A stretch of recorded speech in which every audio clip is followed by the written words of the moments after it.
Hər vaxtınız xeyir olsun. Mən bugün Astaranın Şülbü kəndindəyəm. Balaca bir qızım var burada. Mənim qızım. Onunla çəkişəcəm. Gəl görüm Evuşum. Sənə qurban.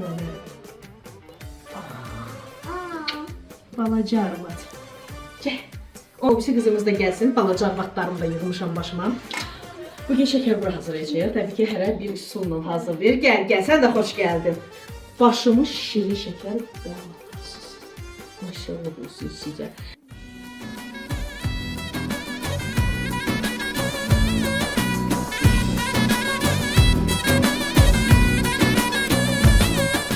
Nəyi tökəsən? Durucu. Hə, sən bayaq tökmüsən də, elə? Sən peska tökəsən. Sonra sən tökəcəksən. Hə. Allah mənə səbir ver. Allah, bax sən vurdun. Gəl bura, gəl.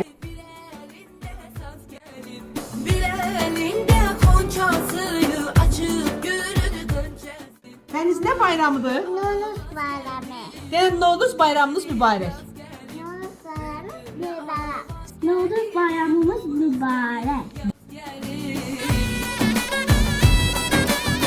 Birazdan biz nə iş görəcəyik? Nə? Nə yeyəcəyik? Nuruz bayramı. Ya, yumurtayla nə yeyəcəyik? Ne yiyeceğiz? Ay sağ ol, qəşəng yumurta bəzəyək. He. Novruz bayramında nə bişirirlər? Bunun adı nədir? Bir kere bu da patlama.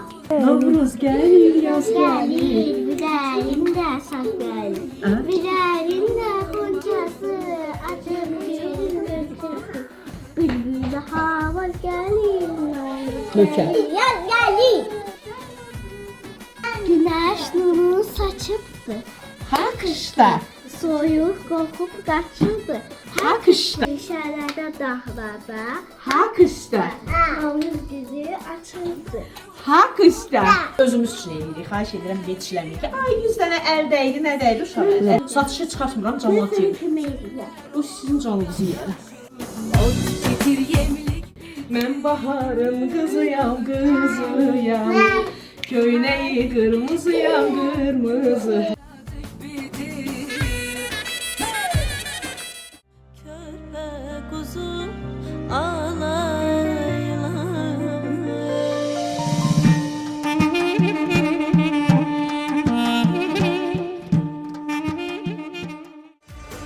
O şenlikte, bu şenlikte şirin şirin dil benimdir.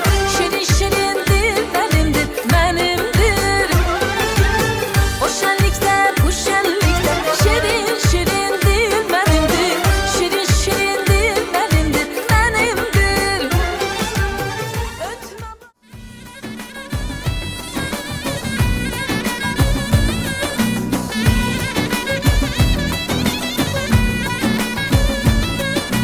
Novruz gelip yaz gelip bir elinde saz gelip bir elinde konçasını açıp yürüdü gönçesi bülbüle avaz gelip Novruz gelip yaz gelip bülbüle avaz gelip Novruz gelip yaz gelip.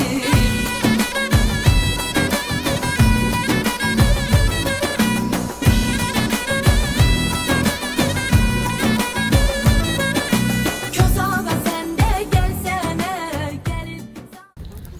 Deməli, cənub bölgəsində bu adətdir. 7 tonqalıq qalanmalıdır hər bir ocaqda. Biz də 7 dənə tonqalımızı yandırdıq. Kurbanım her bir